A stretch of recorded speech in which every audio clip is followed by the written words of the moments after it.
क्यों मनाया जाता है छठ का त्योहार? क्या है छठ पूजा का महत्व?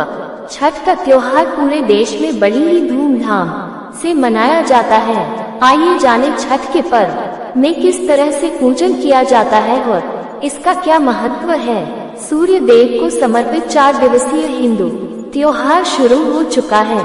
देश के कई हिस्सों से भक्त इस पर्व को बहुत धूमधाम से मनाते हैं, व्रत उपवास करते हैं और नदी या जलाशय में डुबकी लगाकर सूर्य देव की प्रार्थना करते हैं। छठ पूजा की इस अवधि के दौरान भक्त सूर्य देवता को अर्घ्य देते हैं और श्रद्धा भाव से सूर्य देव की पूजा करते हैं। पूरे देश में छठ पूजा के 4 दिवसीय उत्सव की अवधि के दौरान अनुष्ठान किए जाते हैं। छठ पूजा को प्रतिहार डाला छठी और सूर्य षष्ठी के रूप में भी जाना जाता है। मुख्य रूप से यह पर्व सूर्य देव की उपासना के लिए मनाया जाता है। ऐसी मान्यता है कि यह व्रत करने से सूर्य देव की कृपा पूरे परिवारजनों को प्राप्त होती है। यह व्रत संतान के उज्जवल भविष्य की कामना करते हुए भी किया जाता है। आइए जाने इस पर्व को कैसे मनाया जाता है और छठ पूजा का क्या महत्व है। प्रथम दिन नहाय खाय। छठ पूजा का पहला दिन नहाय खाय के रूप में जाना जाता है। इस दिन पूरा परिवार एक पारंपरिक भोजन तैयार करता है और दोपहर में इसे भोग के रूप में परोसता है। इस तैयार भोजन को परिवार के सभी लोग मिलजुल कर ग्रहण करते हैं। इस दिन घर की साफ सफाई करके छठ के व्रती स्नान करके पवित्र तरीके से शाकाहारी भोजन व्रत के दौरान घी नहीं करते लहसुन प्याज का सेवन तैयार करते और उसे खाते हैं। द्वितीय दिन खरना। छठ पूजा के दूसरे दिन खरना में महिलाएं निर्जला व्रत रखती हैं। ये व्रत सूर्योदय से शुरू हो जाता है और सूर्यास्त तक चलता है। छठ व्रती सूर्य की पूजा करने के बाद ही शाम को अपना उपवास तोड़ते हैं। वे मुख्य रूप से प्रसाद के रूप में खीर मिठाई तैयार करते हैं और परिवारजनों को खिलाते हैं। तीसरा दिन संध्या अर्घ्य। इस त्योहार के सबसे महत्वपूर्ण दिन के रूप में मनाया जाता है। इस दिन महिलाएं एक दिन का उपवास रखती हैं और अगले दिन सूर्योदय के बाद ही इसे तोड़ती हैं। इस पूरे दिन घर में रौनक होती है।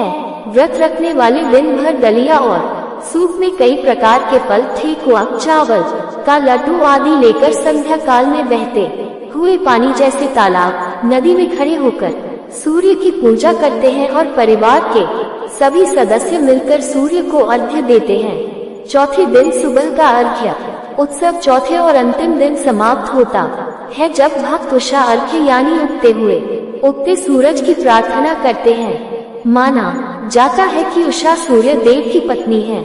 लोग सूर्योदय के समय पूजा करते हैं और फिर अपना उपवास तोड़ते हैं। छठ व्रती को सूर्य उगने के पहले ही फिर से उसी तालाब, नहर, नदी पर जाना होता है जहां वे तीसरे दिन गए थे। इस दिन उगते हुए सूर्य को अर्घ्य देकर अपनी मनोकामना पूर्ण करने के लिए भगवान सूर्य से प्रार्थना की जाती है। परिवार के अन्य सदस्य भी व्रती के साथ सूर्यदेव को अर्घ्य देते हैं। क्या है छठ पूजा का इतिहास? प्राचीन कथा के अनुसार प्रियंवद नाम का एक राजा था और उनकी पत्नी मालिनी थी। शादी के कई सालों बाद भी जब प्रियंवद को संतान की प्राप्ति नहीं हुई तब वह बहुत दुखी रहने लगे। उन्होंने संतान प्राप्ति के लिए महर्षि कश्यप से विचार विमर्श कर यज्ञ करवाने का निश्चय किया। तब यज्ञ की आहुति की खीर महर्षि कश्यप ने राजा प्रियंवद की पत्नी को दी और उसी के प्रभाव से उन्हें संतान के रूप में पुत्र की प्राप्ति हुई। लेकिन वह पुत्र मरा हुआ पैदा हुआ। पुत्र वियोग में जब राजा ने अपने प्राण त्यागने का निश्चय किया तो ब्रह्मा जी की मानस पुत्री देवसेना वहां पर प्रकट हुई और उन्हें पुत्र को जीवित करने के लिए छठ व्रत करने को कहा। इस व्रत के प्रभाव से राजा प्रियंवद का पुत्र जीवित हो गया।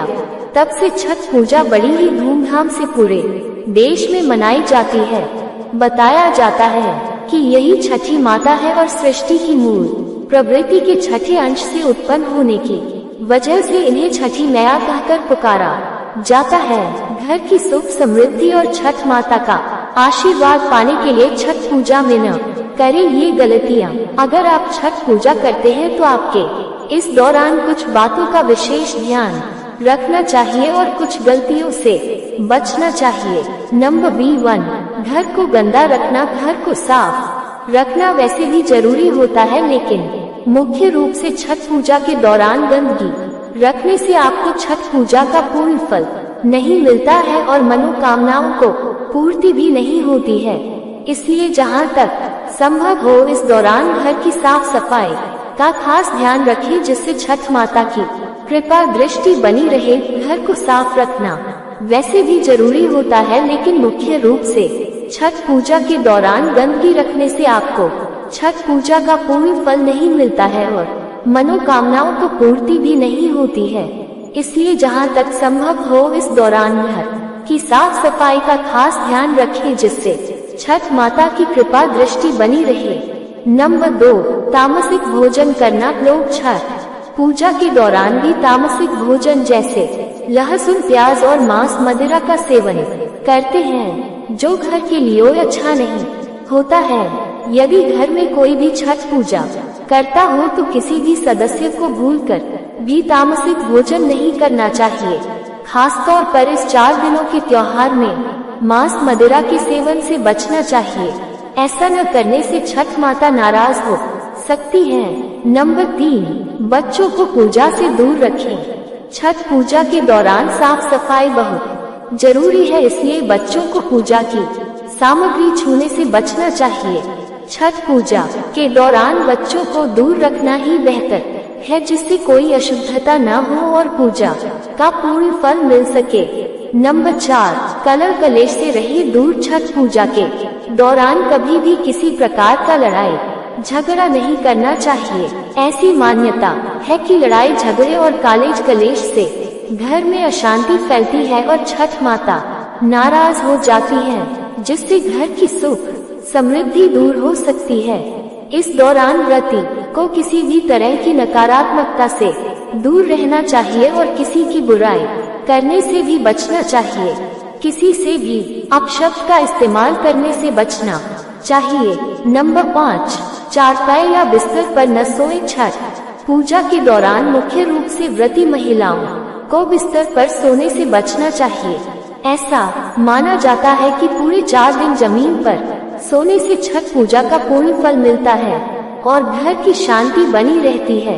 व्रत के दौरान जमीन पर कपड़ा बिछाकर सोना अच्छा माना जाता है। नंबर 6, किसी भी बर्तन से सूर्य को जल देना। आमतौर पर लोग सूरज को जल देते समय किसी भी बर्तन का इस्तेमाल करते हैं।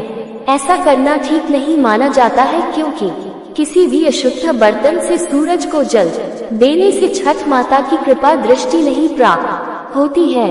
सूरज को जल देते समय पीतल, तांबे या स्टील के बर्तन का इस्तेमाल करें। वहीं इस दिन प्लास्टिक के बर्तनों का प्रयोग न करें। नंबर 7, शुद्ध रूप से प्रसाद न बनाना। छठ पूजा का फल प्राप्त करने के लिए जब भी प्रसाद तैयार करें, इस बात का ध्यान रखें कि कभी भी झूठे या अशुद्ध तरीके से प्रसाद न बनाएं।